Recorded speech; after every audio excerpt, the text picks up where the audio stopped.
Allahumma ya rafi'ad darajat, Allahumma ya rafi'ad darajat.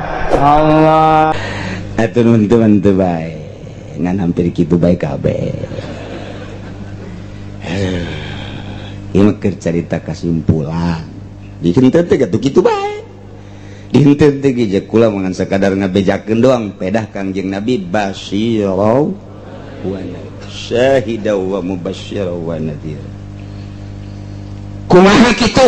Kieu lazatud dunya arbaatun kalazatan dunya, aya opat sakadar opat kanikmatan dunia. Hiji at-ta'am dahar, dua wasyarab nginum, tilu wal jima'u jima sek, nomor kaopat naon molor. Sakitu gua perhatikan coba ge. Ieu teh meunang ti Kangjeng Nabi dikemas ku ulama. Oh ngan sakitu kalazatan dunia. Mantak Ibnu Lusan ngajelaskeun ge nikmatud dunya salasah ngan nama. Kadituna aya idkholu zakar. Bisa we ta Ibnu Ruslan. Nikmatud dunya salasan fardhu taban naumun wa qublatun wa idkholu zakar. Nikmat dunya ngan tilu tengetkeun ku sarariya cak Ibnu Ruslan. Hiji naumun molor, kadua qublatun nyium, katiluna mana nyium. Idkholu zakar tah ngabebeskeun panakol tongtrong. Cih, atuh kumaha ngomong mas ya eta coba. Itu jak itu tidituna kitu tuh kitu bae. Cek urang Jawa apa iku? Ah sia. Boten ngertos ora iso orang Jawa. Ya wis, gue lulu dah.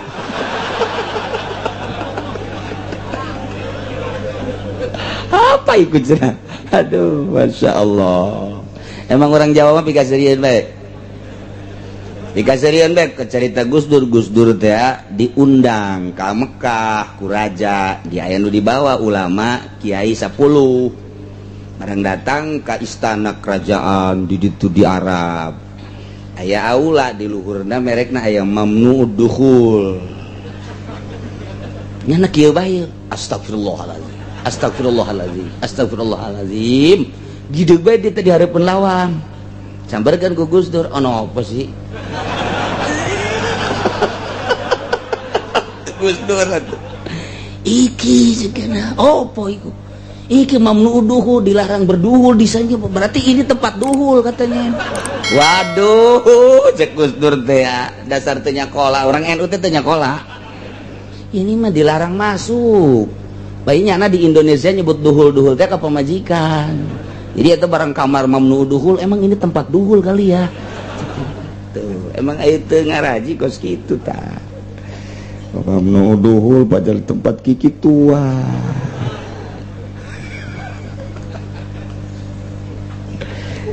Nah hiji dahar dua nginum artina to'am teh kadaharan timimiti dahar berikut bubuahanana nomor kedua inuman nomor katilu jiman nomor kaopat ieu adalah sare jelema asal geus teu ngeunah dahar gas gada siap-siap ngameteran taneuh 1,5 meter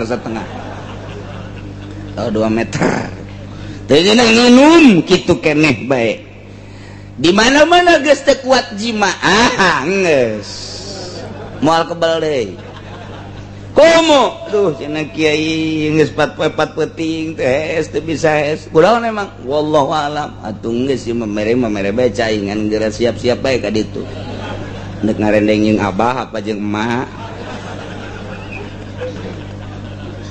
opat eta.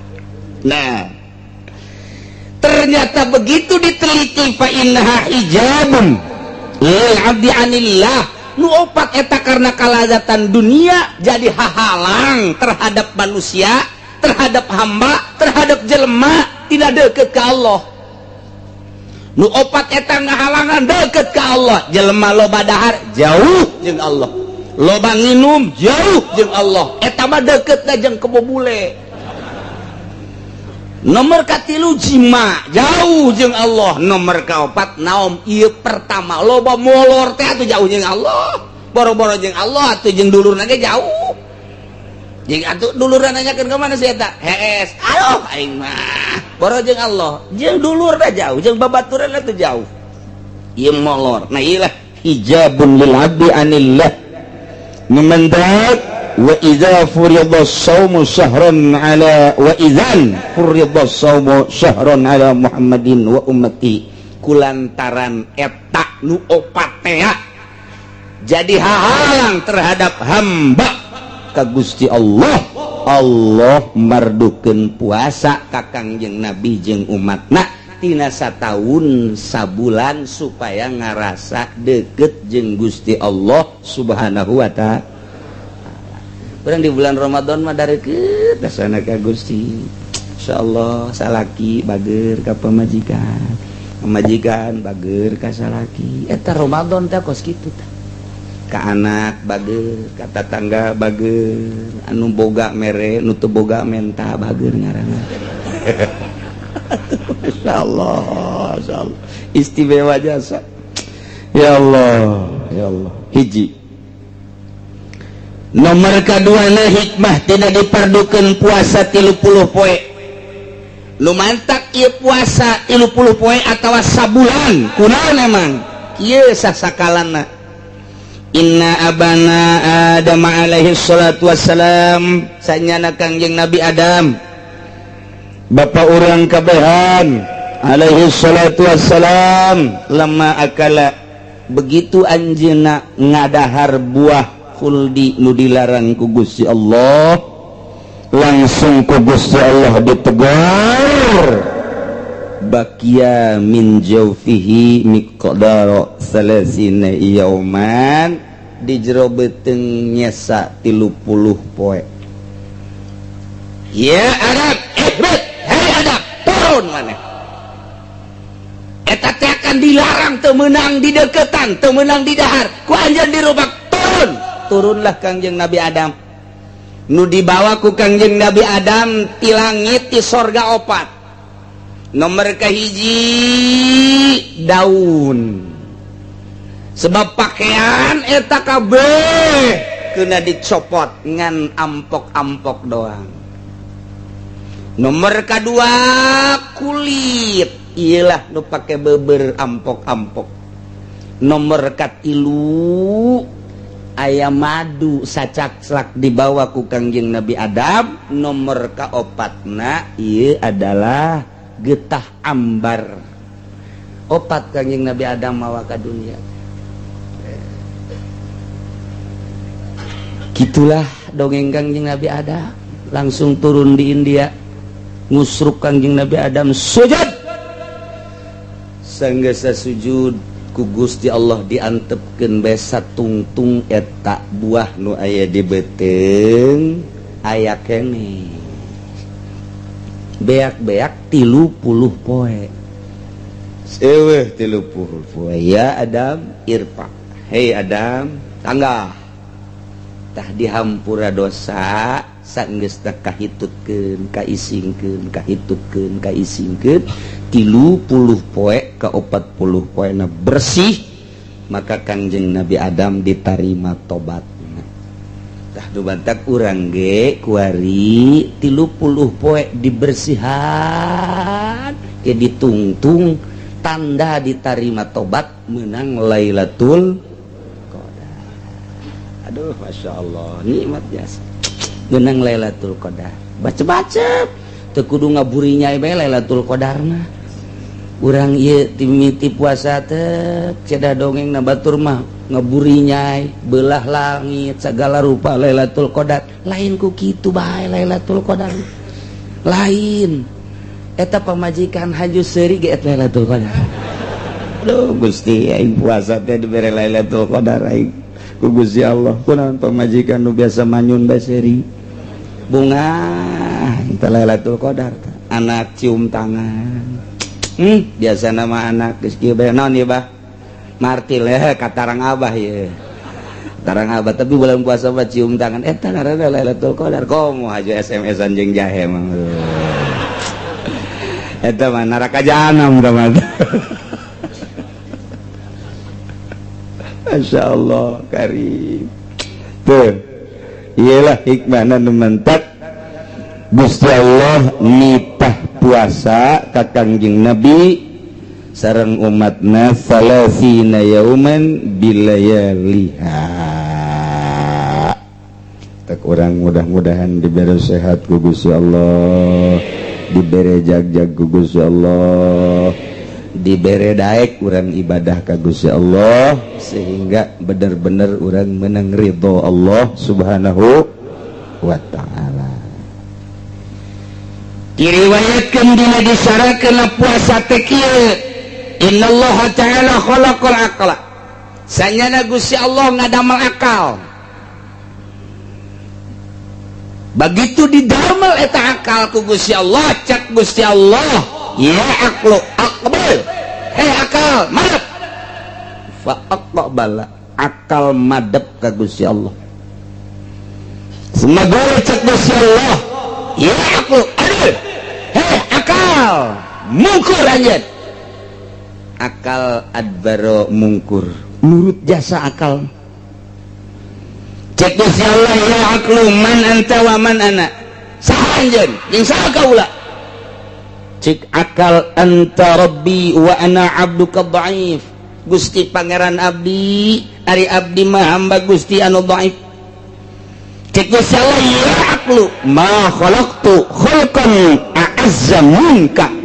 Kaula teu ngadamel makhluk nu leuwih mulia tibatan anjeun, sebab anjeun mah geus ngaku jasa. Begitu ditanya man anta wa man ana, anjeun teh ngajawab anta rabbi wa ana abduka dhaif. Istimewa akal mah nyaho posisi eta akal, nyaho tempat eta akal. Beres yes maneh ku kaula didamel makhluk nupang mulia-mulyana, cicing maneh akal bakal diterapkeun di manusia maneh akal.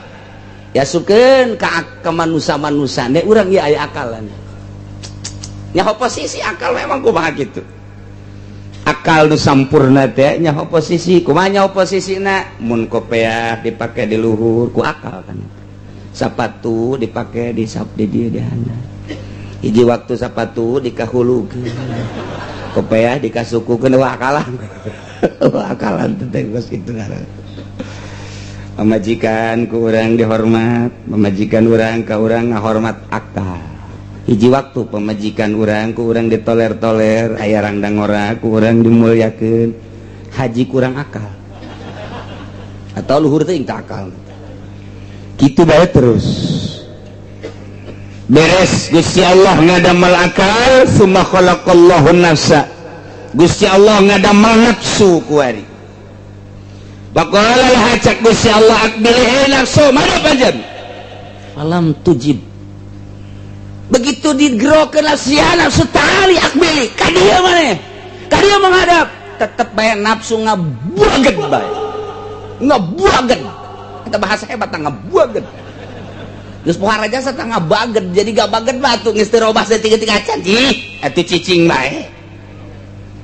Masyaallah. Sumagala lah. Tuluy ngomong deui Gusti Allah, aya nafsu akbil tali ka dieu tetep bae falam tujib ngabuageun bandel teu daek madep ka Gusti Allah jeung teu daek nembalan-nembalan acan. Iyalah nafsu. Ada satu mana di dunia baik tapi ditanya cek Gusti Allah, sumagala lah man anta wa man ana nafsu. Saha anjeun? Saha kaula? Jawab. Faqalat ana wa anta. Tuh kula mah kula, Gusti mah Gusti. Wah, eta kakarak dijieun we geus kos kitu nafsu tah. Geus babagi jeung Gusti Allah teh. Ya Allah, ya Rabbi, iyalah nafsu. Nementak fa'adzabaha binari jahannam mi'ata sanatin lantaran kakarak dijieun ge geus buang ka walah nafsu mah ku Gusti Allah langsung di ka neraka jahanamkeun 100 tahun digodog ka nafsu teh. Digolotrokeun nafsu 100 tahun di neraka jahanam. geus digodog 100 tahun summa akhrajaha kakarak dikaluarkeun eta nafsu. Tanya deui ku Gusti Allah, nafsu, man anta wa man ana? Saha anjeun? Saha kaula? Kakarak pajabat sunya ngajawab bari leuleus, Gusti, ana-ana wa anta-anta. Yo, geus digodog 100 tahun masih ana-ana wa anta-anta kene bae. Ieu bangka warajasa nafsu mah masyaallah. Pohara jasa teu bisa digodog ku seuneu. Nah, cek Gusti Allah coba dek dilunakeun ieu nafsu teh ye. Summa ja'alaha finaril jumi atasana. Kuari make seuneu lapar nafsu digodog make seuneuna lain nari jahanam tapi make naril ju kena lapar. Ieu diulah itu diulah, ieu diulah itu diulah, ieu dipegung diantepkeun nafsu teh kena mandiri sorangan bae. Kakarak eta nafsu ngolemprah geus cicing bae tungkul bae eta nafsu.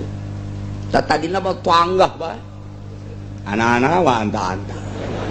Eta nafsu tanggah bae barang dilaparan dibere dahar henteu dibere nginum henteu nafsu. Ya wewe dibelokeun ku Gusti Allah cicing bae maneh mah maneh bae nafsu coba jadi kahayang teh aku ari dipuasakeun. Kuari kahayang teh diturutkeun. Kakarak ditanya ku Gusti ya nafsu man anta wa manana? Saha anjeun? Saha kaula? Kakarak fa aqarat cek nafsu inni abduka wa antar rabbu. Kaulah hamba Gusti, Gusti Pangeran. Cek Allah teh orenganan maneh mah supaya ngaku ka aing pangeran teh oreng kudu dikosongan beuteung sia nafsu. Geus satu kuari mah kieu bae lah. Wajaballahu alaihi wasallam bisababi dzalik. Manusa ku aing deuk dititah puasa supaya lunak nafsu nu aya di diri manusa. Gitulah numantak urang titah puasa teh aya nafsu. Geus di jero puasa ieu nafsu urang teh ulah dikepar bae. Ulah dikepar bae leumpang na bonteng suri geus ngalirik we. Ieu nafsu teh aya nafsu. Atuh nafsu teh rek hareup ka Gusti Allah. Di mana-mana buka nya bonteng suri, nya kopi, nya teh manis, nya susu, atuh begitu tarawih teh daek menghadap. Kereknya natu taraweh nage milihannya nanu 11 di mana oi taraweh nu 11 di mana tuh di masjid itu yuk urang ka ditulah di mah 23 pape neangan nu 13 neangan nu 11 barang datang ka ditu ngeusan geus alhamdulillah nafsu gara-gara bonteng suri tah ya karim masyaallah. Urang kirim Fatihah kedua kali ke Ibu Hajah Quraisy, istri Guru Simkuring, Ahmad kamari sabada umroh di bandara. Fatihah. Bismillahirrahmanirrahim. Alhamdulillahi rabbil alamin.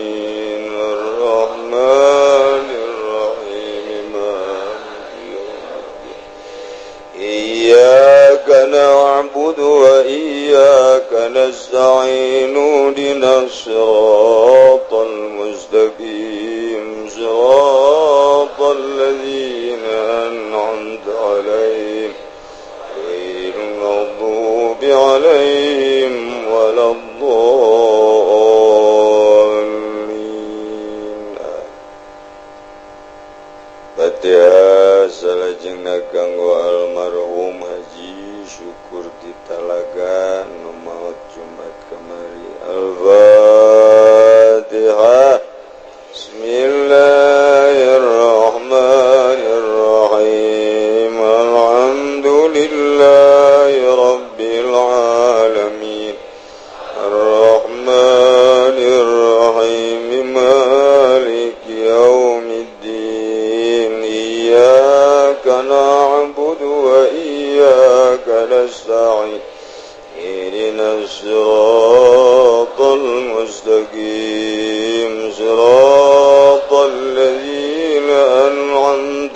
عليهم غير المغضوب عليهم ولا الضالين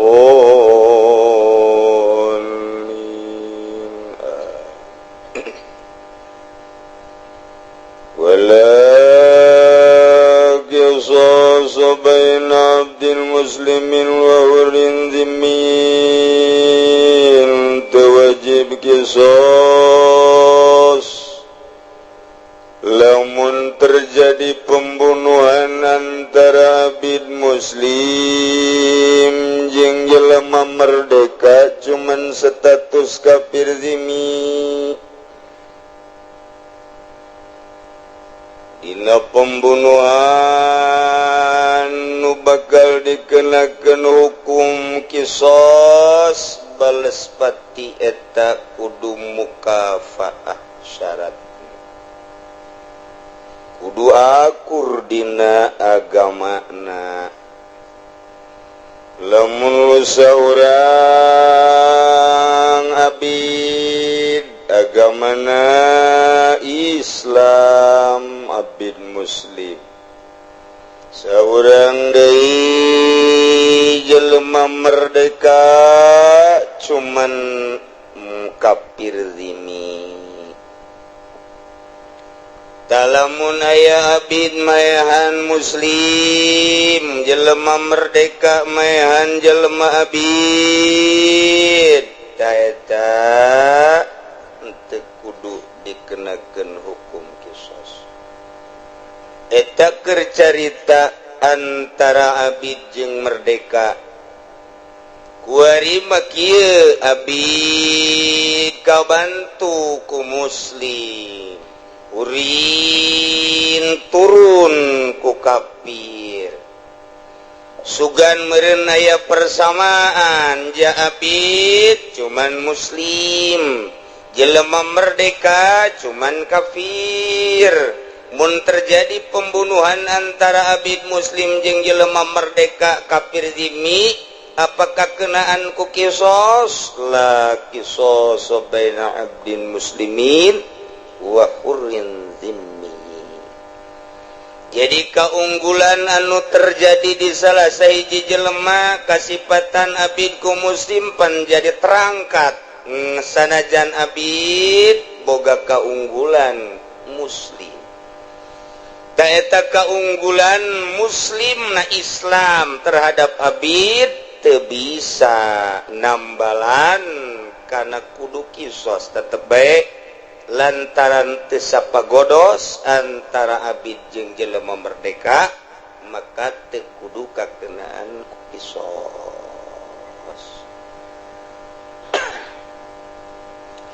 panjang dongengna ya qisas teh tapi hese dilaksanakeun moal bae beureun di urang datang ke urang pararaeh moal dilaksanakeun di hukum qisas lantaran sakumaha nuku kula dicaritakeun ku urang kasaksian bentuk nagarana lain negara Al-Qur'anul negara Belanda geus atuh teu berjalan hukum Al-Qur'an sanajan pagulituk di kursi DPR kiai nu jadi bupatina kadang-kadang mah atuh kiai gubernur ge aya sababaraha kiai tah eta tetep bae teu berjalan lantaran tetap di jerona aya Kristena bentuk negarana demokrasi jadi hukum dipasrahkeun ka rakyat lamun cak rakyat menang mun cak rakyat ulah atuh salilana hukum teh diombang-ambing ku nafsu padahal mah ieu urang diciptakeun ku Allah geus mere hukum fikihna hukum tauhidna, hukum politikna, dina fikih, hukum ekonomina, budayana kabeh geus aya dina Al-Qur'an diterjemahkeun ku Kangjeng Nabi urang, Kangjeng Nabi Muhammad sallallahu alaihi wasallam. Urang teu make ngan dimuludankeun we Kangjeng Nabi ke dirajabankeun. Malah Muhammadiyah manggeus ngaulah-ulah muludan jeung rajaban. Beuki pareum bae atuh di negara. Geus kajen teuing ieu mah urang pabisa-bisa bae dumadeheus ka Allah jeung tanggung jawab di hareupeun Allah Subhanahu wa ta'ala. Zaid ka dieu cek malaikat. Mane ieu pan ngabunuh moho. Juga ia teu dihukum, teu dibunuh deui. Jia tubungan saha cek Zaid. Ya kula mah siap bae andai kata dibunuh. Kula di sidang, aju kula mere duit jaman. Itu beta masa bodoh malaikat teman. Kula mah hayang aman fid dunya wal akhirah. Wah, jak malaikat lo ngomong sia. Pasti jedek nama ke pemerintah ketika bertentangan jeung Al-Qur'anul Karim. Sakitu bae. Di negara demokrasi lamun sepakat mah keun bae negara nama demokrasi, rakyat batu nyieun aturan hukum di DPR supaya dijalankeun hukum kisos. Bisa sebenarnya mah hukum had nu maling potong leungeunna, maling kadua kali potong leungeun kenca, maling katilu kali potong sukuna, maling kaopat kali potong suku kenca, maling deui potong sakieu, maling deui potong sakieu, maling deui jeung ke kos bonteng. Azana nu kos bonteng, azana bangsa DPR, MPR, menteri, sareweleungeunna. Mantang nya nambung ieu hukum undang-undang meunang ti Al-Qur'anul Karim, nya nu kena. Ieu mah sakadar supaya urang menyadari bahwa kos kitulah hukum Allah. Kumaha lamun aya bapa mehan anak. Nah iya. Bapa mehan anak, mak mehan anak. Eta kudu dikisos apa henteu? Baheula mah loba dongengna, mak ngulub anak. Kita ada korek ya di asupan. Ya Allah. Di jalan baheula mangan kos kitu, atuh kuari loba jasa jalan untuk mengarah ke pembunuhan. Aju teu meunang masalah saeutik. Lah ieu mah geus ulah pati di perpanjang teuing ieu mah jeung moal dilaksanakeun ieu lah asal dibaca bae geus lah teu masalah sadajan bae ngopi ge ngaji kieu mah masalah bari ngarokok cek nu di luar atuh geus kami mah eukeul teu kudu dibejaan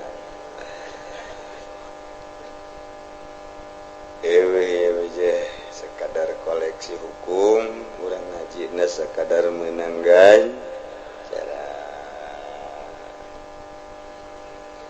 bapa mehan anak taeta teh apa kudu kisos apa henteu atawa bapa mehan incu apa kudu kisos apa henteu cek dina aturan hukum syara wala bikotsli waladin ayalah kisos wajib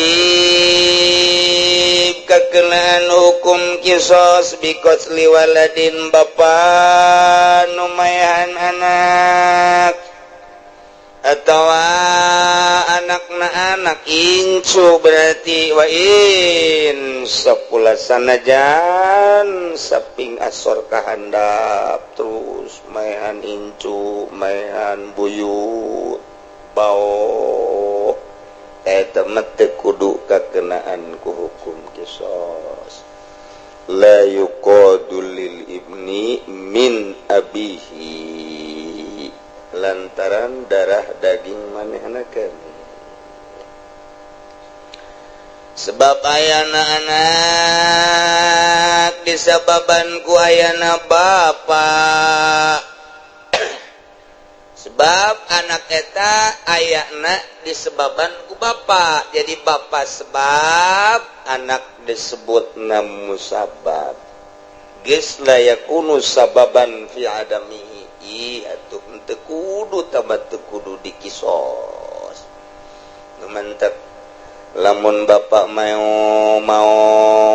anakna ibadah atuh ngucur bae ka bapana sebab bapak teh jadi sabab ayana anak indung maot anakna ngaji ngucur ka dieu anakna salat ya salat fardu puasa fardu tahajud kabeh ngucur bari teu ngurangan kanu jadi anak ulah disangka babagi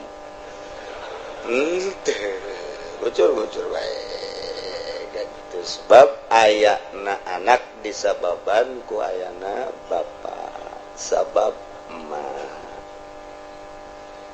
takeur carita ganjaran kercarita ganjaran nikmat jasa urang masantrenkeun anak urang bisa maca Quran kabelah dituna anak urang teh magahan ngaji minimal salatnya narapi ibadahnya narapi komo datang ka istimewa mah salat teh datang ka bisa khusyuk ibadah ka Gusti Allah teh nah bapana ngajopak di jero kuburan indungna ngajopak di jero kuburan gesannya nama ibadah teh tak eta teh ngucur bae anak tahajud usolli sunat tahajud di rakaatain Allahu akbar terus tiis ke jero kuburan Masya Allah nikmat jasa lantaran bapak teh jadi sabab ayanaan nah kan ke lamun ditanya di akhirat ya jadi sia bisa ibadah teh ite kusabab kusabab bapak abdi naon mentak jadi sababan baheula abah abdi totoker hasil totoker keluar abdi eta Masya Allah komo aja di pasantren mah waduh geus pohara jasa ya Allah ya Rabbi urang mun boga anak 5 hiji di pasantrenkeun jang naon jang deposit amal urang aing amal aing kos kieu salat aing kos kieu saja aing kos kieu cakrarasan aing maja meureun sakihayan aing ilmu wallahu alam lah ya bae harapan teh anak ye anakna bisa ibadah atuh bapak jeung indungna ngipas di jero kuburan insyaallah pan ngarobrol di alam barzah teh jeung tatanggana cak tatanggana bibi meku ngeunaheun teuing eta loba jasa nu ngiriman anak santren bibi pan kuru amat aduh sakola bae anak lah jumeun budak rada kena korupsi ya Allah ya Karim Masya Allah ngeunaheun jasa urang percaya iza matabnu adam in qata'a amaluhu illa min salat shadaqatin jariyatin ilmin yuntafa'u bihi wa waladin sholihin yad'ulah. Ya Allah, nu ngucapkeun Kangjeng mah la yamtiku anil hawa in huwa illa wahyu. Kangjeng nu nyarita kepanjangan bahasa Allah Subhanahu wa ta'ala. Tapi di akhir zaman mah bapana yang masantrenkeun anak nambung. Dianterkeun ku indung bapana can datang ka imah anak kesadi imah. Datang ka imah anak keur ngaroko sial-sial teh. Aju ditanya deui ku anak, "Emang abah di mana heula?" Tangkorak sia meureun. Mending mun teu nanya heula deui. Cepetan kula cenah, aduh sareudang bapana sial das. Eta hese. Nikmat jasa lamun urang boga anak urang daek di pasantrenkeun, aju betaheun di pasantren. Ulah waka nyaritakeun bisa ngaji heulanan, eta ku niat masantrenkeun ge geus aya dina jalan Allah, geus mantep jasa. Komo datang ka bisa baca Quran, komo datang ka bisa ibadah. Waduh, geus teu kudu salat bapana geus cukup.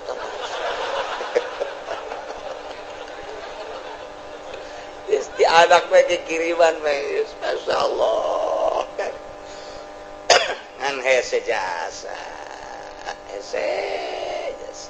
Komo zaman ayeuna. Zaman ayeuna mah atuh geus hese nyaritakeun informasi melebihi kecepatan cahaya. Geus pokona mah ieu mah zaman teh pakuat-kuat bae geus ka hareupeuna mah. Ieu kakarak tahun 2012. Wah, ulah diharapkeun tahun berikut bajan berikutna beuki bagus. Ma min zamanin illa ba'dahu syarr. Geus kaditu nama meureunanan zaman incu urang mah zaman incu urang meureun di urang geus hampir cara di Hollywood. Emang mana Hollywood? Di dinya deket putat Hollywood. Geus weureunan kesempat ikutan. Pokona mah ieu mun aki-aki datang ka zaman eta betah. Tah pokona mah. Gusti cak nafsu capi lamun urang ngukur ku iman urang inggis urang buuk kuaring geus ngarundai ping-ping geus diumbar dada geus masyaallah endeu kumaha betah masantrena budak di pasantrenkeun bapana mah hayang ai deudeulean neuleus susu nongtop teu kuat moal kuat.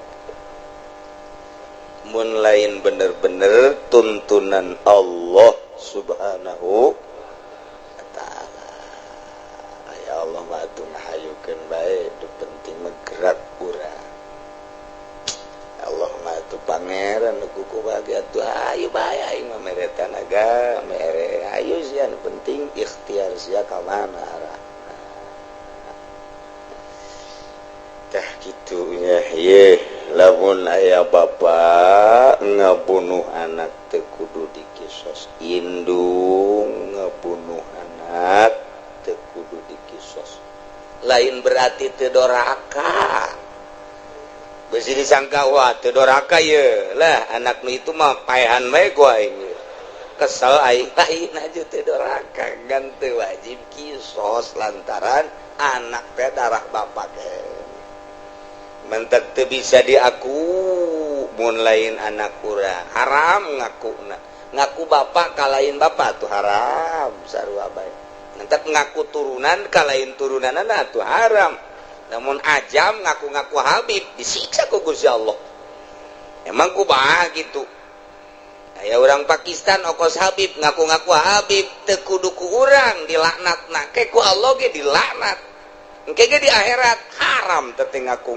nulain bapak di aku bapak urang lain anak kiai aju urang supaya hebat ngaku anak kiai eta ngaku kos kitu teh moal kebal ge terlaknat komo di akhiratna ajunya ngaku kiai mah. Di lemburan teh aya kiai anu eta kula. Unayannya oma kula eta masyaallah. Ih, cak itu teh kuka beneran. Ih, alhamdulillah. Pas jadi imam badeg dog. Pan kiai jadi kos kiai yang imamanana waladhdallin.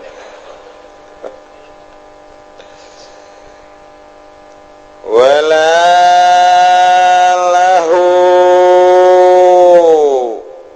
tekudu kisos anak maehan bapa wala kisos lahu tekudu wajib kisos lamun anak maehan bapa atawa bapak maehan anak padahal kieu ieu mah maksudna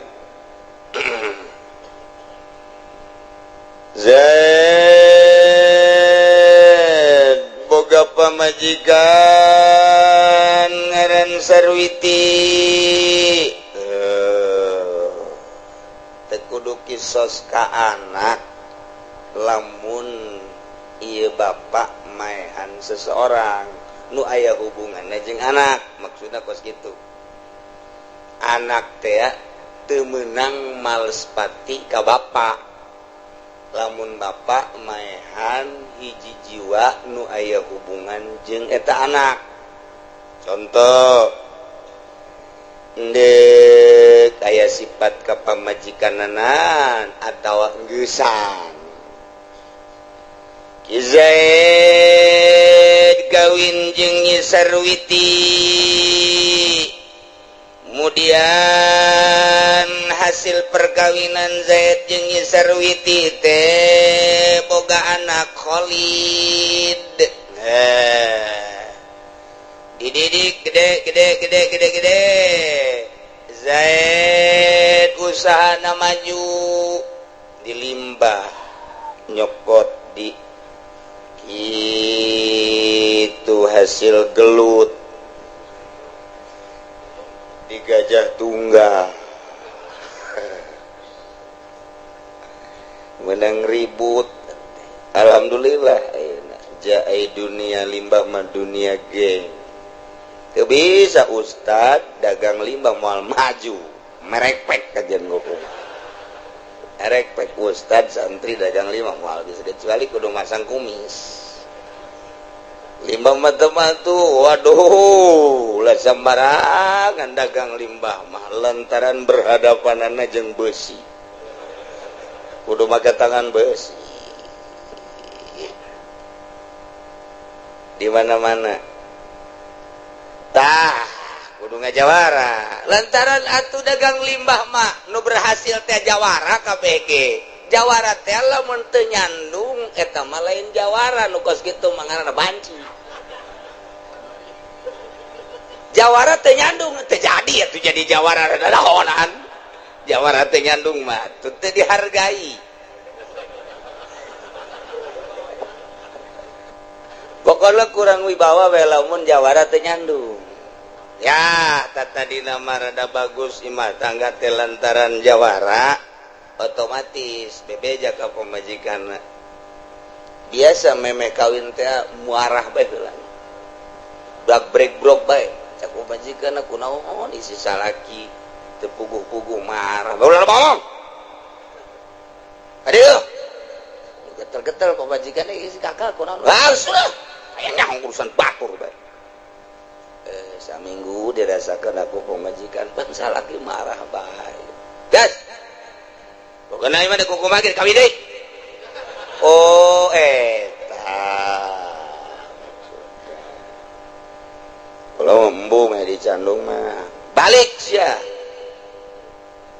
geus pokona mah hese bae jeung jelema jawara mah lamun encan balik deui nyana ka jalan aslina atuh kitu bae jawara di kantong nu biasa na duit kartu remi gaple domino Kasino, Indro, Dono.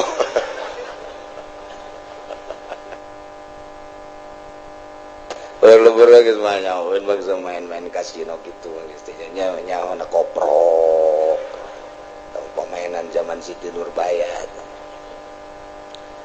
Emang Kiai Jago, nyawa ngaran doang sarua. Kesimpulan mah ieu Ki Zaid nu ngajawara teh gas kawin deui jeung urang Karawang. Menang 5 bulan kawin deui jeung Subang.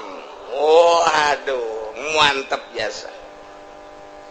Pokona mah pamajikan anu kolot nu tatadina aya 80 timbanganna kuari barang dicandung 35. Masya Allah, tulang kadeulean tulang. Diangkat ku cinggir kaangkat. Kuru ieu nu kolot, kuru lantaran tetep nu kolot muarah bae. Keur baheula mah babanda teh keur susah panjang aing geus sugih kunaon jeung batur. Teh ngomong kitu dah, bikang mah teh bikang. Cewek teh kos kitu teh cewek teh. Cek urang Jakarta mah cewek, ai cek urang Rawakidan mah ewe. Lalikat gade-gade. Dia jeung saka dia. Itu jeung ewe gula cenah. Geus tenang we cenah ngomong kos itu teh tenang we bahasanya mah. Urang mah nu ngadeng yang murid 10.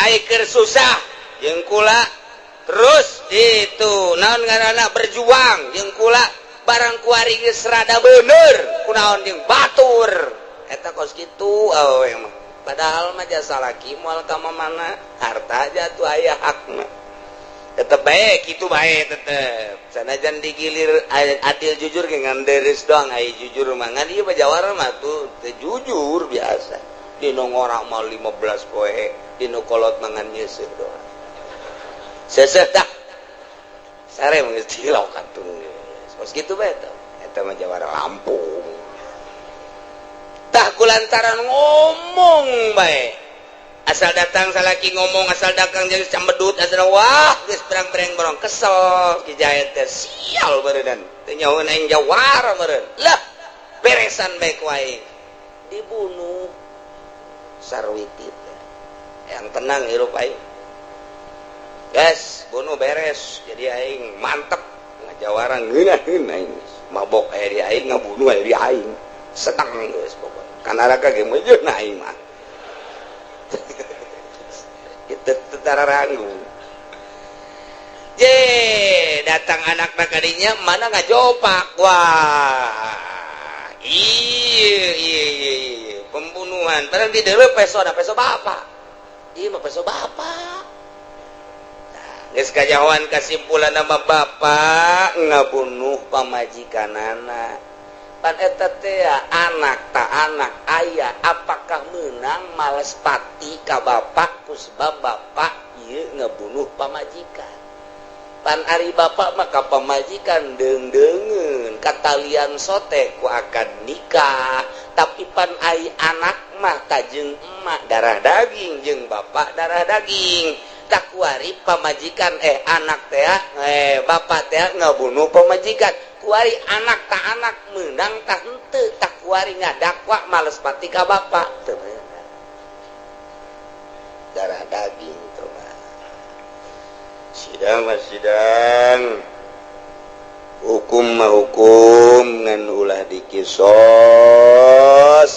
kita mah kudu bayar diat jiwa ai dibunuh mah ulah tetep bayar 100 onta ngan teu kudu dikisos ilah wala biqatsli waladin walalahu jadi teu kudu dikisos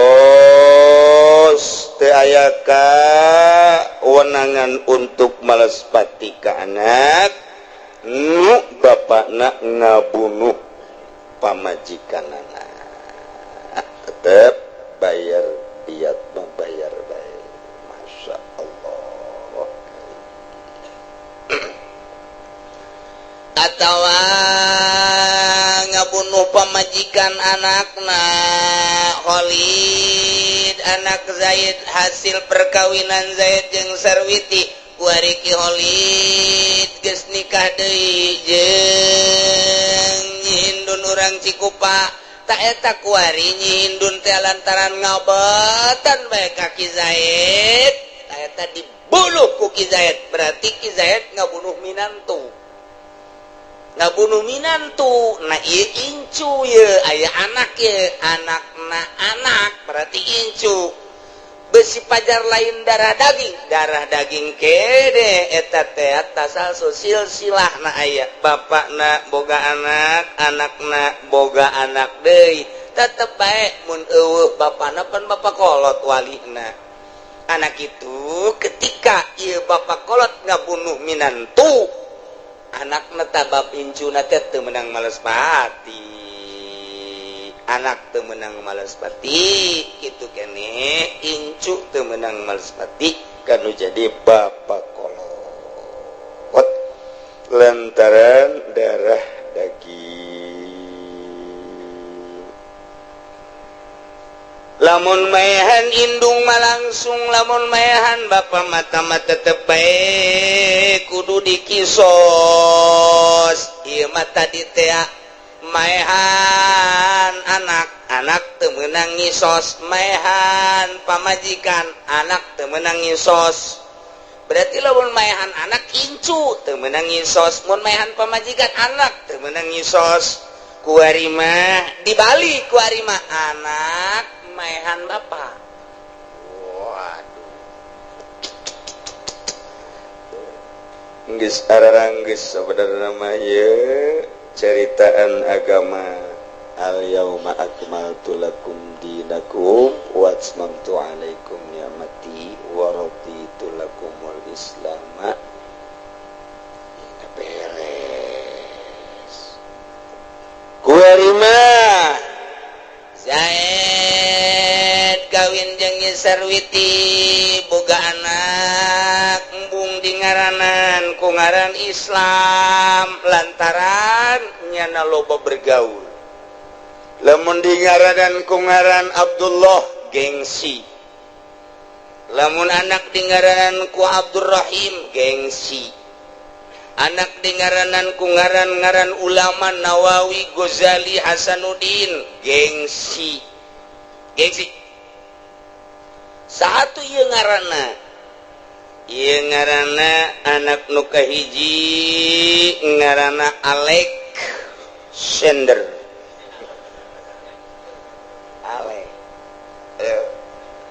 ngaran orang kulon dipake ku jana lahir deui nu kadua dingaranan Jeffrey yes jadi rada keren ngaran teh mun aya deui katilu geus rencana Beveri jurusan Lampung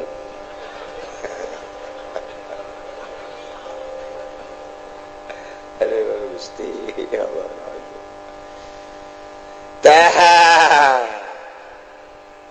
kuari ieu boga anak teh lain dipasantrenkeun ti mimiti ngaran ge geus dek digaulkeun ka tengah ka dunia itu katingali tina ngaranna gengsieun mun dingaranan Muhammad Abdullah gengsieun mun dingaranan Muhammad Abdurrahim gengsieun mun dingaranan Nawawi gengsieun mun dingaranan Ghazali gengsieun mun dingaranan Syarif gengsieun mun dingaranan kitu Hasanuddin Yusuf dan lain sebagainya nyana make ngaran-ngaran anu ngetren di barat waduh boga anak saya ngaranna ieu Romenig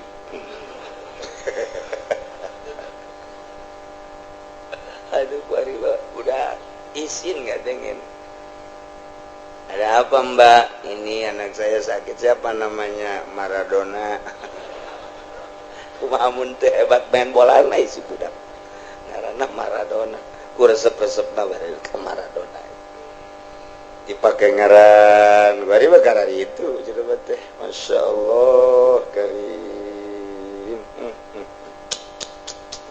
loba tadi Indonesia mah tuturut munding nu kitu ngaranna teh geus teh nyaho kaler kieu nu penting mah milu top anu ngaranna hebat ti mah saya Muammar Gaddafi asana katembak sia ieu mah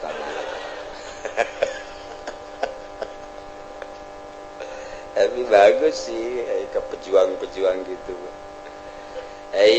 karena padu baik Gusti Allah nu agung padahal di akhirat ya bakal digerokeun pan ngaran hiji-hiji indah teh nu panggeulana digerokeun ngaran Allah maka Abdurrahman Abdurrahim tetep bakal tiheula jasa Abdul Razak Abdul Latif heula tah mah pokona ngaran Allah anu make abdu heula-heulakeun ayo tiheula ka dieu ditimbang eta mah ai ka neraka jeung ka surga mah pokona ti heula we heulana heula atuh artina ka surga aja ti heula ka neraka ge atuh ti heula sarua daripada nangtung wae kesel itu karat nomor kedua nu tapaul ngaran-ngaran anu nutur-nuturkeun ngaran nabi ngaran wali ngaran ulama galakeun saya ngaran saya Yusuf Daud Sulaiman Syarif Hidayatullah terus ngaran-ngaran wali Hasanuddin terus ngaran-ngaran ulama Syafi'i Rafi'i Ibnu Hajar Qabe nuturkeun dan Nawawi Romli diheula-heulakeun beres pang pandai-pandaina Dedi dari teman guys Dudi Dadi Dodi ya Allah karim dengaran dua sembarakan ya nu bagus ayu samiyahu bismin hasan min hakil walad alal walid salasatu asya hak anak nu kudu componan ku indung bapana tilu hiji ayu alimahul Qur'an idza mayyaza urukan Al-Quran di mana geus pinter jaekeun nyaon alif bata wa ayyusammiyahu bismin hasanin ya ngaranan make ngaran nu bagus cak agama katilu wa ayyuzawijahu kawinkeun di mana nyana geus balik geus sayang aman geus teh kulantaran ieu tingaran geus siep aju di pagahan silat ku bapana deh di pagahan silat ye silat ye karate ya sia kuari mah kuari ye non cimande ya us kuape bangsa Cikaret Cikolong wah geus kabeh sedang coba tonjok abah tonjok terus ditonjok deui atuh kai ari tren atuh geus kitu ngaran ge tren atuh silih tonjok atuh lamun asa-asa moal beres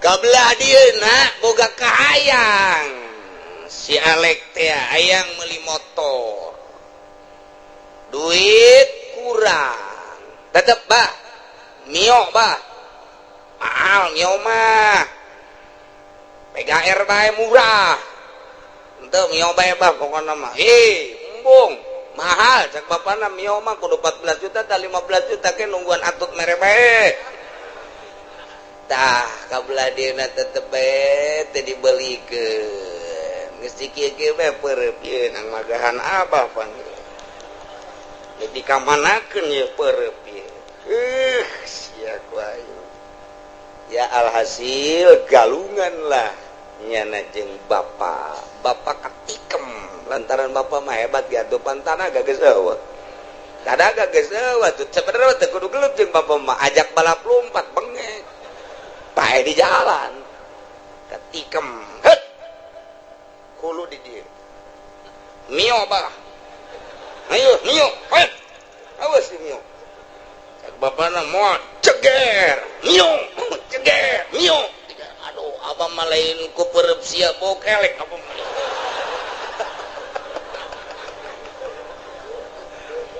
pae aduh Gusti Allah nu agung pae kijae Baik goletak. Cek si Alex sakitu ku pereup kencan. Bangga eta abah paeh teh bangga. Sakitu ku pereup kencan ku ieu. Ajur ku ieu. Ya, selamat tinggal ayah. Tolol jasa. Nah, iya si Alek gak bunuh bapak. Ya dah, dianggeskeun deui, emak ge ku aing. Geus, abi aing tenang deuk bebelian naon ge. Harta berarti nu aing ieu mah, dianggeskeun. Wae deui. Bapak dibunuh, emak dibunuh. Anak ngabunuh indung bapak. Tah kakenaan ku kisos teu. Ai tadi mah bapak ngabunuh anak teu kudu dikisos sebab bapak mah jadi sebab aya anak. Kuari mah musabab. Anak ngabunuh bapak, anak ngabunuh emak. Ieu mah kisos wa yuqtalu biwalidayhi. Kisos anak biadab nu kos kieu. Ngabunuh bapak ngabunuh emak kurang ngajar. Ya kurang ngajar, izin ngajar bapak. Ulah loba omong sia hakim ku aing sia. Geus kitu jelema di zaman akhir. Tah kesimpulanna mah lamun anak ngabunuh bapak, anak ngabunuh emak, nah ieu mah tetep kakenaan ku hukum qisas. Na'udzubillah min zalik wa min zalik. Teu baragus kabeh. Berkelanjutan ke di Rabbul Jalil dipayunin Gusti Allah Subhanahu wa taala. Persidangan hisab ngaranna berbagai permasalahan nu teu selesai di dunia antara salaki jeung pamajikan. Baheulana kurang napakah, baheulana kurang gilir, baheulana kurang adil, diselesaikan ke di Rabbul Jalil. Masyaallah. Kuari mah tenang-tenang bae bapak teh geunah bae kanu ngora sakadaekna nu kolot badi api lainkeun. Kuari mangeunaheun bae lelumpangan jeung nu ngora nu kolot bateu dilingseuk. Eta teh manusia. Eta teh jelema ngabogaan hak anu kudu dicumponan. Jujur di ditu 2 peuting, di dieu 2 peuting, mun di ditu sapeting, di dieu sapeting, adapun sosonoan lain masalah tama. Atuh ai teu kuat mah sanajan kumaha ge. Cek nu kolot teh Kak, meureun geus di ditu. Atuh sanajan geus sajan encan ge matem kamari teh mah rahasia Kakak. Pan dieu teh malam ieu jeung kula mah tiis amat. Atuh saki ayana cek cenah. Atuh los ku sia openan tah. Saki ieu kumaha atuh? Itu dikabarakeun deui. Obatan atuh Kak. Beak jajamu beakna naon atuh emang geus saki ayana atuh. Giliran ka kula bekos kieu aya ka ditu matun teh. Atuh tanyakeun we ka nu ngora ka ditu. Sok ese-ese. Pokona aing mah wayah gilir mah gilir bae. Ngan adapun kos kitu mah tun teu dapat teu bisa dipaksakeun tuh kos kitu mah. Jahar ge jaikeun embung-embung bae. Kumaha kos kitu? Cak budak nu kos kitu teh naon? Eta lah pokona mah. Aduh. Tah, ieu teh can selesai di dunia. Nu kolot teh menta Kak, jujur atuh Kak, adil atuh, tapi tetep bae nyana teh lobaan ka nu ngora. Datang ka parae can selesai teh urusan diselesaikeun di Rabbul Jalil. Ini cukup jang ka neraka ku sakitu bae. Alhamdulillahirabbil napaka teh cumpon diselesaikan di Rabbul Jalil. Iyalah hukum salaki jeung pamajikan, hukum anak jeung bapak, bapak jeung anak, dulur jeung dulur. Babagi teu beres. Dikekeuweuk bae geus kunu panggodena pangkolotna. Teu daya teu upaya adi-adina KPG. Minta diselesaikan ka kiai, bong nyanana. Minta diselesaikan ka hakim, bong nyanana.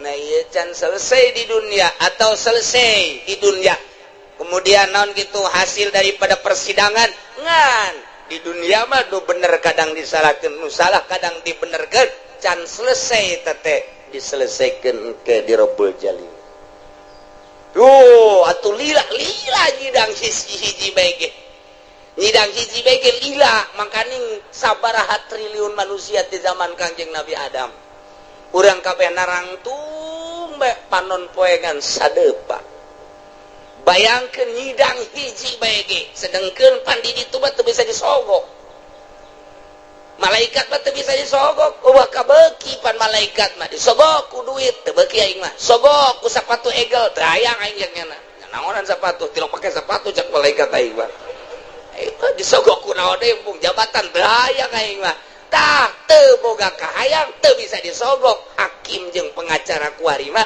lantaran gedean nyana kahayangna atuh babari nyogokna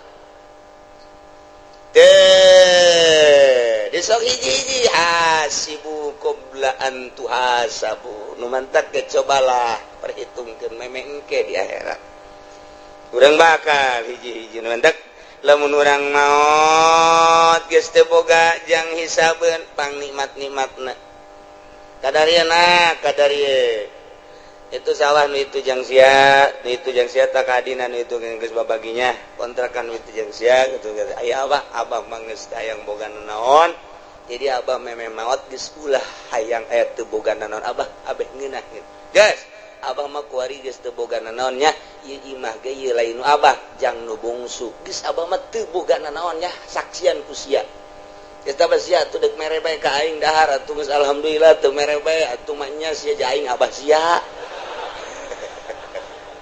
atuh kumaha sia bae mah geus pokona mah aing mah deuk ka Allah bae lah pokona mah geus tah abah geus meuli tasbih tah loba tah mun loba amat tah jualan sak anakna juga teh deuk tasbih abah tah abah nangis ka masjid ka imah ka masjid ka imah ka masjid ka imah ngaji bae geus silaturahmi bae kaduduluran aya waktu jeung teu ngaganggu ibadah lah geus kolot ieu geus teu milu-milu abring-abringan itu cara keur pilkada sabodoh urusan si aing mah geus teu hayang pilkada-pilkadaan kolot aing mah lah itu da pilgub los teu reuy ku sia pilgub ka ditu itu pilpres sabodoh aing mah pilkabe bae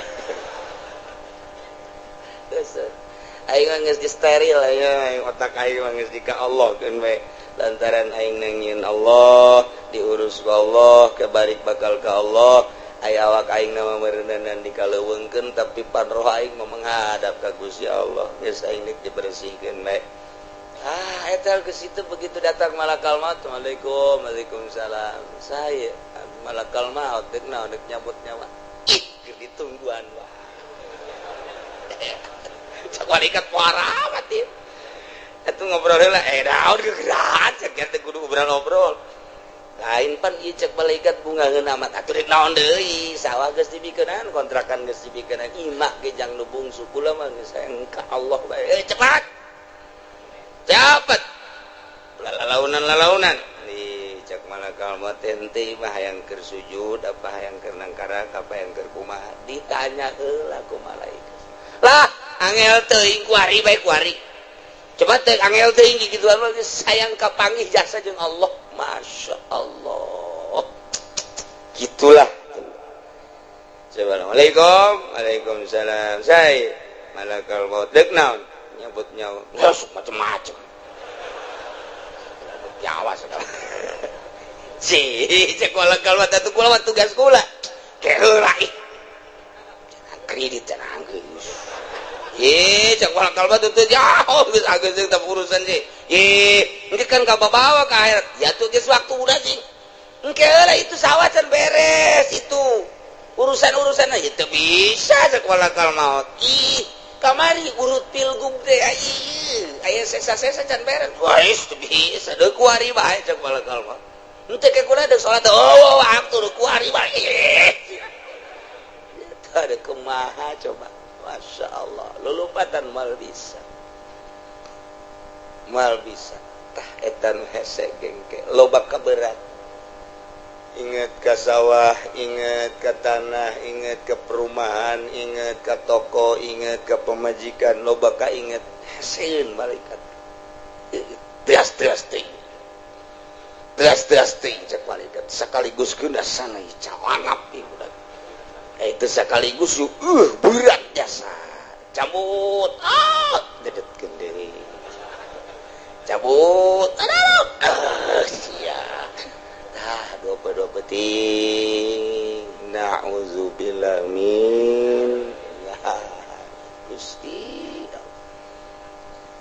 iyalah nu mantak urang titah udang peting tahajud urang cicing geumentes tahajud para kiai para ustad santri teh cicing teh lainna naon mikiran mun pae aing isuka ya malah aing geus bejeuna tah henteu tah pikiran teh kitu coba pejabat udang peting tahajud Gusti itu mudah-mudahan dihasilkan bae tuh Gusti itu lah jabatan abdi mudah-mudahan naik itu bisnis abdi di ba'da tahajud teh beda renunganana ai kiai mah teh emang teu boga perusahaan teu boga berpolitik henteu berekonomi henteu ngan ka Allah bae mun kuari maot atawa isuk maot Gusti nyangakeun sadaya-daya da ayu maut mah irah ge aya di Gusti ngan nu penting mah abdi mah dihampura dosa bae minimal kos kitu renungan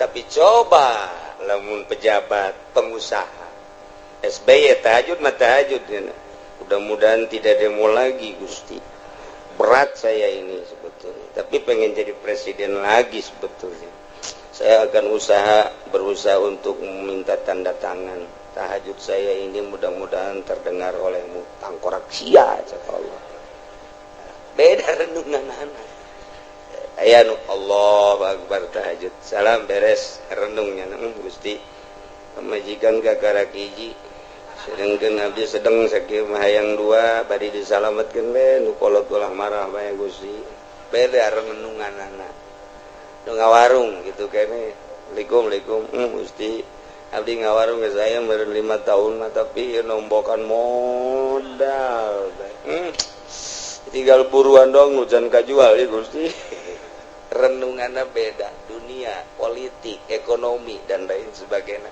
tapi ustadz jeung kiai beda ngarenungna Gusti jadi mah berpolitik ente paling ke bawa doang abdi mah jadi tim sukses ge aya mioan ayo mioan mantutu sia teh kunaon atuh ya malum lah hirup karena Gusti bervariasi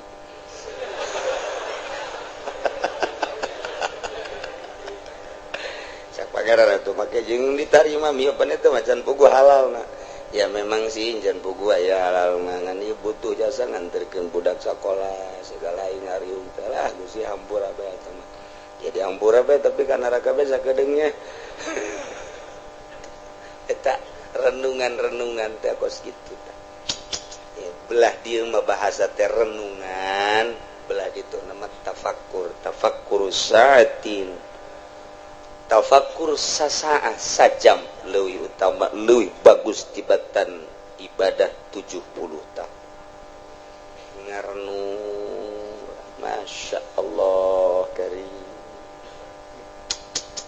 hari wali mah ngarenung teh mah teu salat wali mah Allahu Akbar beres salat Assalamualaikum warahmatullahi Assalamualaikum warahmatullahi beres Gusti ieu pan salat abdi teh bakal dibentukeun ke di akhirat teh mun dibentukeun jadi hewan salat model kos kitu tah ieu nu sia tah salat mun eueuh huluan mun eueuh buntutan mun eueuh sukuah engke jaga tah salat sia cerita wali masa gerung Gusti asana tadi rokaat ka hiji teu khusyuk abdi inget ka urusan dunia wali mata langsung salat deui Allahu Akbar ulah turutan ku urang nya nama eta teh ada salat nu tadi lantaran eta tarokaat awal teh khusyuk urang mah lamun diingadahan atuh iadahna kudu diingadahan deui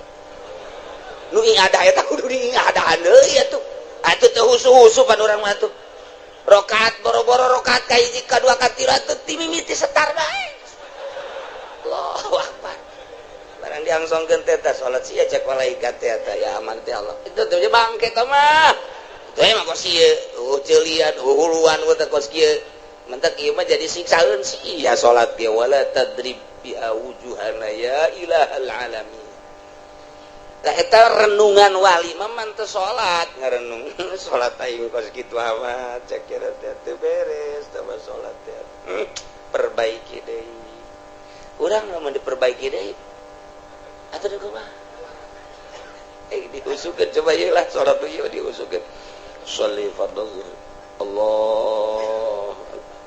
Allahu akbar alhamdulillah subhanallah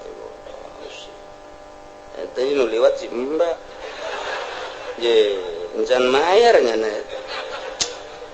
bulan kemari nunggak ieu can mayar keneh bae a'udzubillahi minasyaitonir rajim bismillahirrahmanirrahim alhamdulillahirabbil alamin anu di juru si emas aduh teh budak deui sok kabur-kaburan bae ya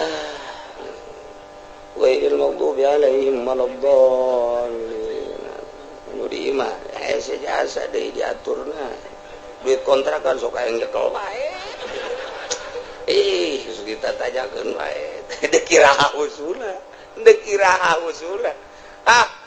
direnungkeun ku urang aing salat kos kitu amat ibadah atuh bakal kitu deui bae kos kitu deui bae ibadah mantak cek Siti Rubayatul Adawiyah istighfaruka yahtaju ilal istighfar maneh mah istighfar teh kudu diistighfaran ja istighfar ge dosa sarua teh dosa salat sia mah tuh kudu disolatan deui ibadah lantaran salat sia mah doraka tah mah engke salat deui atuh kudu salat deui tah mah ibadah ja doraka beuh lamun ngandelkeun kabisa urang beramal salat model kos kitu asana isin di akhirat kudu kumaha tuh nu mantak kudu berjamaah ngahiji jeung nu bisa salat tah eta tak urang berjamaah teh itu aya kiaian bisaan nya nama salat nah kadinya urang salat berjamaah tah eta teh engke bakal dihijikeun tah salat eta nu berjamaah jeung nu bagus bener ge si eta jorek ngan ngahiji jeung nu bagus dibaguskeun bae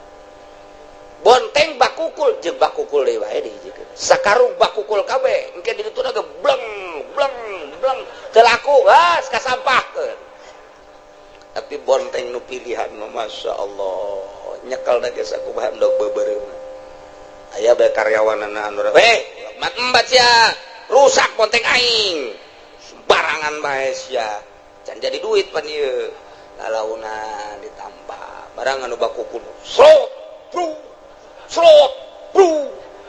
barang datang ke ditu ini masih setengah harga wah geus buat engko aja udah bakukul ieu tah mah kos kitu mah jadi salat urang dihijikeun jeung nu bagus mantap ge aya dua mushola nu hiji berjamaah 3 baris ieu ge 3 baris ngan nu ieu mah aya kiaian bisaan salatna utamaan ka dieu sanajan sarua 3 baris kuari mah nu ieu lobaan berjamaah mushola ieu mah saeutik kanu lobaan mushola ieu mah saeutikan nu ieu mah lobaan ngan nu saeutik mah aya kiaian anu bisa khusuk mandingan kanu bisa khusuk coba eta lawan ike di akhirat dihiji-hijikeun sidang ieu salat salat abdi jore amat ieu cek malaikat salat iyalah cuma dihitung-hitung ieu mah berjamaah jadi masjid jeung kiai saksi kiai na bener eta geus hijikeun bae geus ka ditu mantep jasa marah bebene urang nakol nyiwit kabeh eta kan rasa dituangkeun rasa eta teh kana bahasa atuh moal anggeus-anggeus urang asal daek ngadengekeun jelema nu bobogohan urang ngobrolnya ti isuk ka zuhur ka asar ka peuting ka isuk deui capek ngadengekeun suape gadegekeun komo haju terus anggeusna urang rarasaan teh kitu haju urang ditoel cinggirna mulai tah lah cinggir ieu sepira cinggir terus ka leungeun sepira leungeun kugu kelek lah sepira kelek nu deukeut kelek paneta terus bae terus moal anggeus urang nu ngadengeken cinta batur teh terus kabongbroy-kabongbroy-kabongbroy-kabongbroynya nyaritakeun berbagai pengalamannya malah geus. Nah, komo ieu atuh cinta ka Gusti Allah, rasa bareng jeung Gusti Allah. Urang lamun nyaritakeun bareng jeung Gusti Allah dikurung ku ilmu biasa. Urang bisa ngedebat ka batur, embung aing mah kajen kumaha ge maksiat sebab Allah teh uningaeun eta kakarak ilmu tauhid encan datang ka rasa kakarak ku burhan kakarak ku dalil mentak al-ma'iyah bil ilmi umum tah mah atuh umum tah mah kabehan ge ketika jelema gitu ngaji tauhid Allah teh kade neleukeun ka urang Allah teh nyahoan ka urang Allah teh kitu ngupingkeun ka urang aya ta ilmu ngaranna teh ketika urang cicing duaan jeung awewe aju awewe na ngarayu ka urang nyana di samping ngarayu muka bajuna aju dadana dibuka aju calanana dibuka nangkaraknya na di luhur kasur aju nangkarak ge deui ngajegang pan pahara geus barang karak ngajegang aduh aju digerokeun kipu dali digerokeun jana kipu dali asup ka kamar. Tapi kapan didinya teh embung aing kajen kumaha ge geulis tinggal geulis, molek tinggal molek, bersih tinggal bersih. Kunaon emang Allah neuleukeun ilmu ngaranna. Allah nyahoeun ilmu ngaranna. Embung kajen kumaha ge. Bong, kajen kaluar deui bae atau dideuleukeun doang. Tah eta teh kan ilmu biasa tah mah kos kitu mah. Boro-boro kiai, boro-boro ustad, boro-boro santri atuh sanajan jawara ge kadang-kadang aya perhitungan ketikanya main mah daek terus obrol-obrol mah daek gelut mah daek begitu dititah ku hiji rangda aya rangda geus aya meureunana 5 tahun mah teu boga salaki nyana ngagerokeun jawara teh kade ieu meresep teresep kula mah ieu mah yang ditumpakan bae. Emang kurang kurang geus kebel jasa ieu teu manggih cak janda teh. Ieu mah hitung-hitung sedekah bae. Sedekah. Meureun meunang ganjaran kan aya sedekah gitu mah sebab nulungan cak nyana. Dakwah heula tah we ge dakwah. Biasa jana ge atuh tertarik oge bener oge nya. Ieu mah urusanana aya zina mah meureunana haram. Ngan meureun eta tah nulunganana mah meureun meunang ganjaran sakeuna tangkorak sia meureunna. Urang ge hampir-hampir kapincut. Nah, begitu endek mah embung kunaon ieu teh pan diharamkeun. Ing manggeus bakos kieu hirup main osok sagala osok tapi aing datang ka zina mah embung emang haram Allah kan neuleukeun aing teu kudu kusesa ku Allah ge dideuleukeun cukup ilmu ngaranna. Eta loba teh nu kos kitu mah loba. Masih kene aya lah loba artina eta ilmu biasa tah mah. Nu mantak eta mah kos kitu mah al-ma'iyah bil ilmi umumun bareng jeung ilmu haram tah teh umum. Wa bil qurbi khusus tah lamun geus boga rasa deukeut khusus. Rasa deukeut balai deui hese nyaritakeun da rasa deukeut. Sebab mun rasa deukeut mah ai rasa babarengan ku ilmu mah urang masih kene kurang adab. Tapi lamun geus boga rasa deukeut jeung Allah, bakal boga adab sebab deukeut mah beda pan. Urang bogoh ka awewe dijauh ya dijauh urang. Bogoh mah bogoh bae tapi urang wani ngedeng wani itu sataranjang dan lain sebagainya. Tapi lamun urang deukeut jeung awewe baju ge dibenerkeun deui.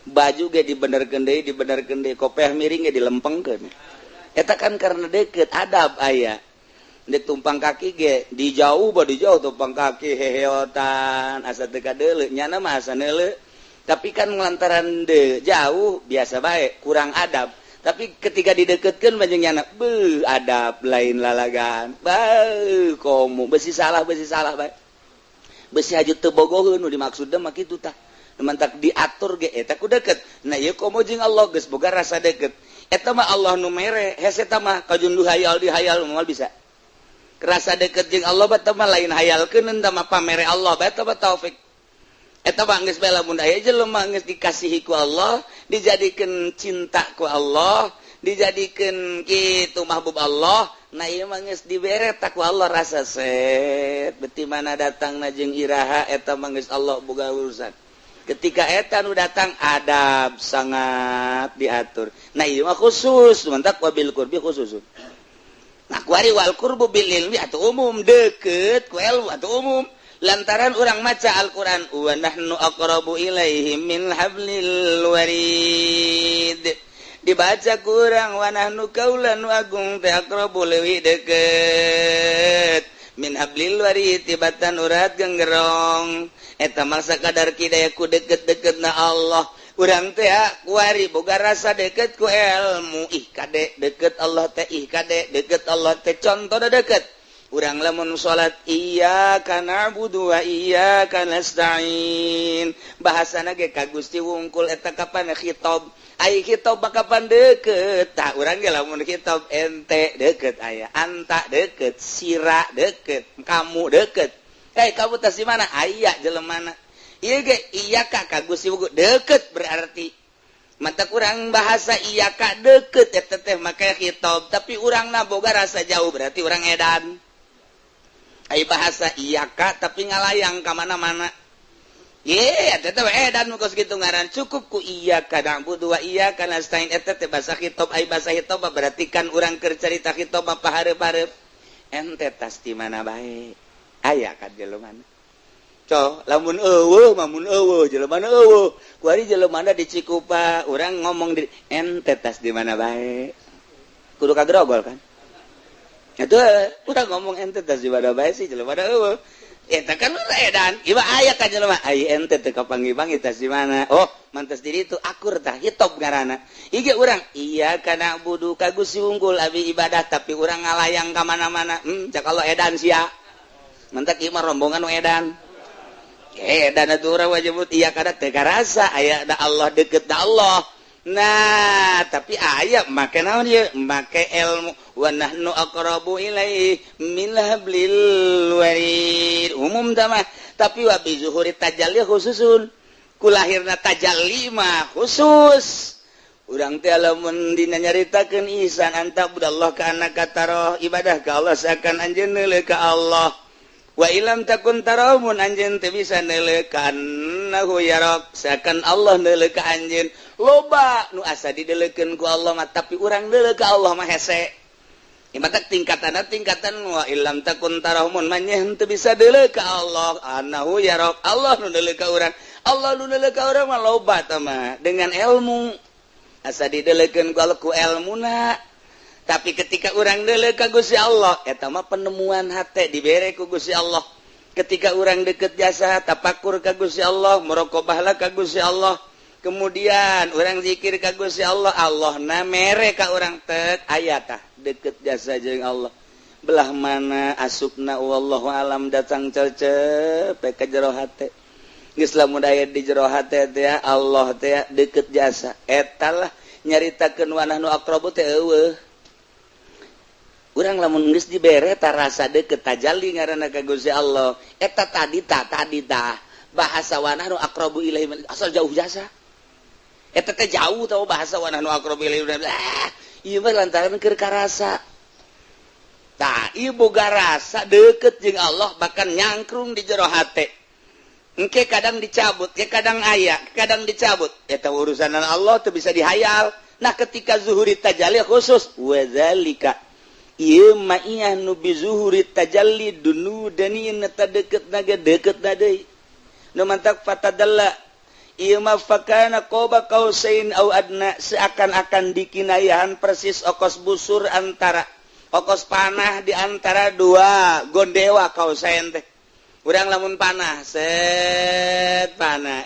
gondewa tuh gondewa panah muka dia ieu keur carita zahir tuh ieu gondewa ngaranna teh nu sok dicekelan plak gondewa teh ngaranna teh ieu panah ieu koba ngaranna koba kaosain ta eta teh deket jasa ieu panah kadua gondewa tuh ieu gondewa tah ieu panah kadieu deket atau deket ku aja ngahiji ieu gondewa dua tuh ieu panahna set ngabahasakeun koba kausain okos panah deket antara dua gondewa ieu mah carita bahasa lapan nah ieu endeu kumaha teu deket lantaran aya di jero gondewa panah teh atuh lamun kurang ditarik cet nah iyalah gondewah dua kaosain ieu koba kaosain nah eta teh ngabahasakeunana urang deket jeung Allah teh dudu danin lantaran tajalli okos koba kaosain ada atau leuwih deket eta ieu mah kinayah nyaritakeun deketna urang ka Allah lantaran deket teh kurasa dikinayahan kumaha ieu kos gondewa aya dina dua gondewa kos panah aya dina gondewa ngaranna koba kaosain ku deket-deket teh kaluar ieu panah tina kaosain jadi gak hiji antara panah jeung kaosain teh ada atau ka Allah leuwih deket ti eta lah nah eta kinayah makom koba kaosain au adna ketika Kangjeng Nabi Mi'raj aya jelema nu ayun-ayunan di handapeun aras ambo di handapeun aras eta mah ayun-ayunan malaikat Jibril naros ya Muhammad Muhammad ente nyaho ente eta saha nu ayun-ayun heula lamun hayang nyaho eta adalah salah seorang umat anjeun urang Yaman saha ngaranna Uwais Kurni urang kampung koron Uwais Kurni mah nu aya dina Al-Qur'an teh nya nama istirahatna ge da handapeun aras ayun-ayunan ai ente mah pan dipuri atau di Citra bari meuli jagong anu anting nu budak teh sugede kieu bukna beureum sabelah eta ayun-ayunan we istirahat maksiat urang mah umat Kangjeng ngaran Uwais Kurni aya di belahan Yaman istirahatna handapeun aras cek Kangjeng Nabi pohara amat mat anjeun eta mantap Kangjeng Nabi amanat ke Sayyidina Umar jeung Sayyidina Ali Umar Ali mun ka zamanan engke aya datang ka dieu ka Madinah saha hiji waliullah urang Yaman ngaranna Uwais Kurni geus mun kapanggih eta ka ente ka dinya Umar Ali ulah menta naon menta doa panghampurakeun bae ka Gusti Allah lantaran mustajabud da'wat engke bakal cek Sina Umar cek Sina Ali cirina kos kumaha engke manehanana ngagiring-giring embe jauh ti halayak rame embungeun kanyahoan bahwa manehna teh waliullah engke cirina kumaha bae cirina engke ente sasalaman leungeunna leuleus idinya bakal aya tandaan eta bae gerageh tandana eta Sayyidina Umar asal aya nu ngangon embe di deuleuan asal anu ngangon embe di deulean unggal pengangon embe di deulean aya kabeneran rada lain deui bangunan ngangon tapi teu melu kana embena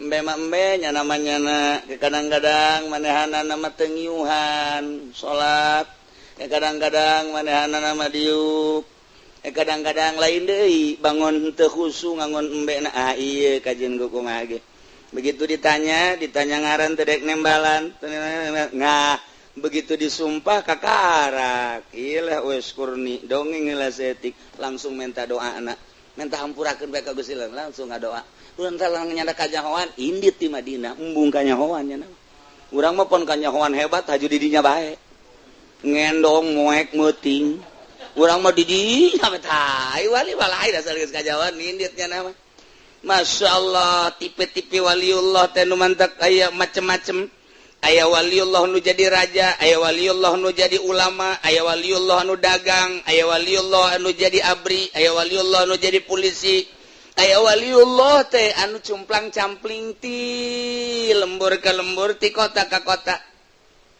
geus dijelaskeun kapan patempatan waliullah teh di Mesir tempat wali naon, di Syria tempat wali naon, di Lubnan tempat wali naon, di berbagai negara-negara teh eta teh didatangan ku wali-wali. Aya wali teh ti kampung ka kampung, ti nagara ka nagara, ti kota ka kota, tugas ti Gusti Allah. Nu mantek ku urang sok dihadiahan mimiti kutub hiji salawasna, nu mantek nomor kedua imamani, dunia dibelah dua, belah wetan jeung belah kulon, nyana nu nyekelna nomor katilu muhtar tilu nyana mah.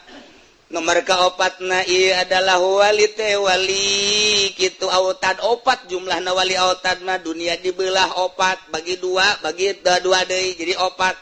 Eta saparapatna dieusi ku wali autad, saparapatna dieusi ku wali autad opat sepanjang masa maot hiji cokot. Nomor kedua nomor katilu nomor kaopat wali abdal 7 wali abdal mah. Nah sepanjang masa 7 bae lantaran poe teh aya 7 ti bibiti poe Minggu Senin Selasa ditangkap 7. Kemudian ka dituna wali teh nujaba uropa nusnukoba asoib dan lain-lain sebagainya. Aya rijalul gaib. Nah iyalah anu terus dipanggil rijalul gaib, tugas ti Gusti Allah ti kota ka kota, ti kampung ka kampung, cumplang campling bae ngono. Terus bae nya bila perlu ke dipanggil ku negara anu ka negara anu urusanna nya ilah urusan gaib. Urusan gaib teh kos kitu. Nu mentak kadang pamitan we di keluarga anak leng teu puguh kuburanana di mana. Kejol bae aya tamu di kampung urang teu puguh urang mana nak mun ditanyakeun Syekh Mubarak nu aya di Cisoka urang mana teu nyaho. Mun ditanyakeun di Mede saha karangaranna di Mede teh? Hah? Nah, eta teh kapan urang mana ti mana teu nyaho. Mun urang nyaritakeun di buyut anu keur zaman buyut baheula teu nyaho urang mana na. Nah, kitulah wali-wali abdal. Urang mun nyaritakeun Syekh Mubarak, lamun urang nyaritakeun itu Imam Maghribi. Di Maroko aya kuburan Imam Maghribi, di Yogyakarta aya kuburan Imam Maghribi, di Pandeglang aya kuburan Imam nyana keneh. Di negara ka negara, ti kota ka kota, geleng itu maot biasa timbul deui. Tidinya ngembangkeun agama deui, timbul deui maot, timbul deui. Kok emang kumaha? Geus urang mah ulah nyaritakeun ku kumahana, pugu ngajina ge ieu pinu ku uduk. Wah tuh geus ulah moal kaharti ieu keur carita dunia eta. Dunia kewalian semacam gitu nu mantak, tingkatan-tingkatanana. Nah, ketika jelema mulai ngaji, sanggeusna ngaji mulai suluk melalui thariqah, langsung hayang ka hakikat dibimbing, engke bakal aya penemuan-penemuan. Urang bae lamun belajar nahu kapanggih bisa maca, lamun urang belajar nasib kapanggih nyaho kana kalimah, kapanggih ku urang. Urang belajar nulis bakal nyaho ieu teh khot Usmani, ieu teh khot Rifi, ieu teh khot dan berbagai khot, ieu teh Dewani dan lain sebagainya. Kapanggih bae urang belajar maka jeung kumaha ge. Urang belajar bahasa Inggris atuh I love you mah bisa. Toh kapanggih bae ta urang guari belajar fikih atur wudu bae mah jeung salat meureunanan rapih. Ketika nanyakeun urusan muamalah tarima meuli tarima ngajual meureun urang ge nyaho. Ketika urang ngaji ilmu mantek atuh beureun martil mah boga. Kos kitu bae terus. Ketika urang ngaji bilagoh atuh meureunanan nyaho urusan-urusan muqtadal hal dan lain-lain sebagainya. Nah, ketika urang ngaji ilmu thariqah bakal aya papanggihan dibere nyaho ke ku guru kade ke di dieu bakal sok manggihan anu ulah bebeja nya beja. Mentak itu boga guru makan urang kaget. Kumaha anu wow. Waalaikumsalam. Non. Tuan Syekh Abdul Qadir datang ka kula. Aja kumaha cenah. Atuh ieu be cenah nyana ngabisikan ka kula. Abdul Qadir mana ieu? Urang Bojong. Ngaco kan. Iya, tepuguh guru mah segala Tuan Syekh Abdul Qadir, segala Syekh Syarif Hidayatullah, segala Maulana Hasanuddin. Nah, iya stop. Aya guru mah lantaran urang teh geus mengabaikan zahir, kuari ngurusan batin ti mimiti kolbu jeung sirna datang ka ruhani.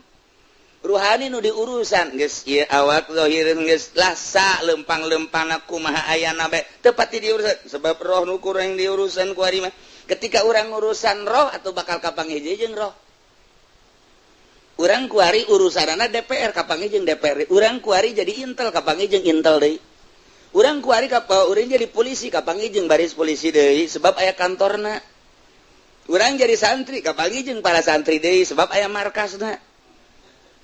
Nah, urang kuari ngurusan roh teh bakal kapanggih jeung urang. Toh, beki luhur. Mulai mimiti roh kuntilanak. Sia ieu lantaran ngurusan roh lamun datang ka dinya tah roh teh. Bakalna roh teh betah tanya. Ieu lelembutan ge kapanggih geura jeung anu didinya tah bakalna aya cobaan nya. Nah ieu ulah bebeja ka sasa kecuali ka aing guru sia. Ayo, ka sasatu menang bebeja kecuali ka guruna. Guruna geus leuwih nyaho deui lantaran urut perjalanan guru. Impian ge nyahoeun lantaran urut perjalanan guru. Mentak murid datang ka dinya seuri bae guru teh. Memeh ngomongnya geus carita sia keur penting impinya kapanggih jeung anu. Ji.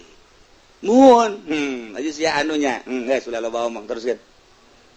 Murid kaget kok bisa nyaho ka ngimpi pan ngimpi mah urusan anta mah urusan HS urusan sare ruhani sebab guru geus aya di luhur nyana datang ka dinya kanyahoan mulai terus naik diarahkeun kieu nah engke mah kapan bentat teh bentan teu pegel teu tunduh lantaran geus diurus rohani urang nu mantak kuari tunduh bae rohanina teu diurus ngurusan awak asal seubeuh bae beuteung dahar nginum tunduh asal dahar nginum tunduh rohanina teu diurusan ku urang pegeleun rohani teh nu mantak keur ngaji ge tunduh bae bila perlu hes keur ngaji ge teu aya isinnya mah terus bae hes bae lah kieu jeung sok kitu aing mah kitu bae.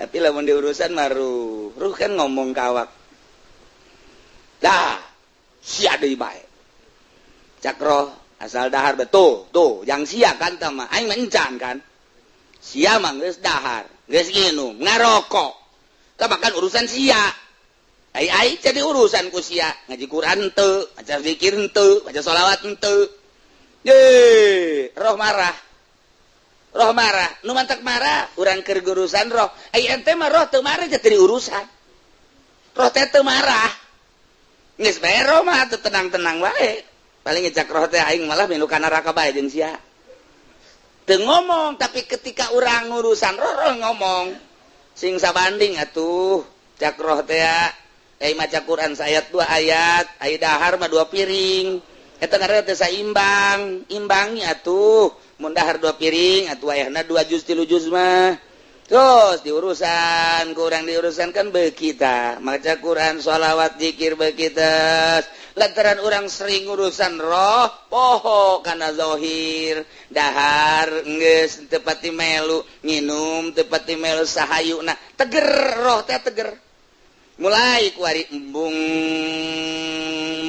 poho ka Gusti Allah per menit per jam per detik lantaran lazat ngeunah jasa roh teh atuh kapanggih ngeunahna kuari mah zikir ka Allah tafakur ka Allah muraqabah lantaran diurusan ku urang nah sageusna ku urang diurusan terus ngeunah kan guru nyahoeun sageusna nyahoeun engke bakalna mun geus datang ka dinya tah sok kapanggih jeung anu ngimpi ge bakalna kapanggih jeung impian anu impian nyahoeun urang urusan roh itu kan kakalayangan roh wali kakalayangan roh nabi kakalayangan para anbiya teh kakalayangan lain kangjeng nabi urang bae loba waliullah anu kapanggih eta sih keur marhabat teh aya roh-roh anu ngan teu nyaho engke aya nu ngabejaan itu nabi anu tah nu mantap kapanggih bae kudu kasurupan kapanggih jeung nabi Adam udah pohara amat tah si jelema sia kata si mana ya liwat ka kuburan kadinya jam sabaraha jam 11:30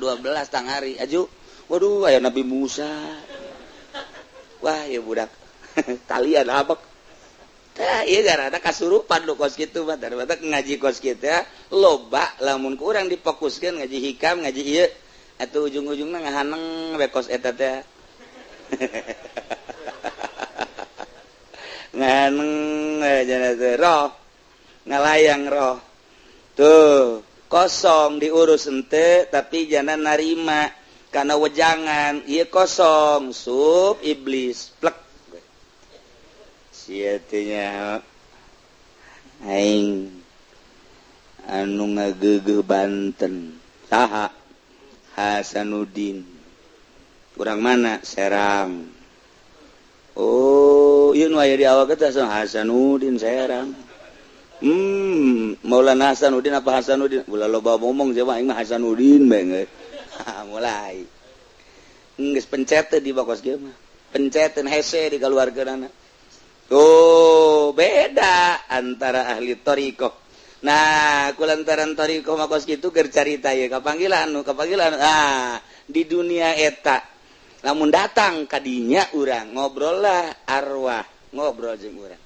jadi hese caritakeun eta mah eta ge lamun dibere ku Allah mun teu mah teu bae aya nu dibere aya nu henteu tetep henteu datang ka dinya mun teu kula kaget lamun carita Habib Lutfi carita baheula Habib Usman carita baheula Habib Ja'far eta kos karari itu nya mata kos nu ngobrol jeung saha kos alamna keur aya di alam eta henteu selalu kitu nya ge naik deui engke plek setika nya geus aya di makom eta nah derajat eta ayana di dinya ketika naik deui ayana di dieu ketika naik deui aya di dieu beda-beda tuh urang kuari jadi lurah kapanggihna jeung rakyat jeung lurah deui urang naik kuari jadi camat kapanggihna mulai jeung PNS di kabupaten urang kuari jadi bupati atuh urang ge aya undangan ka gubernuran lantaran instruksi engke ti provinsi ketika orang jadi gubernur atau menteri lantaran ka instruksi ti menteri ketika orang jadi menteri presiden langsung instruksi anu ketika orang jadi presiden mere instruksi kutub ngaranna ieu keur cerita dunia nyata di dunia kewalian ge model kos karir nah ieu mah keur cerita wazalika dunudanin patadalla fakana qaba qausaini awan geus faizar tapal aina wallahu a'lam bissawab.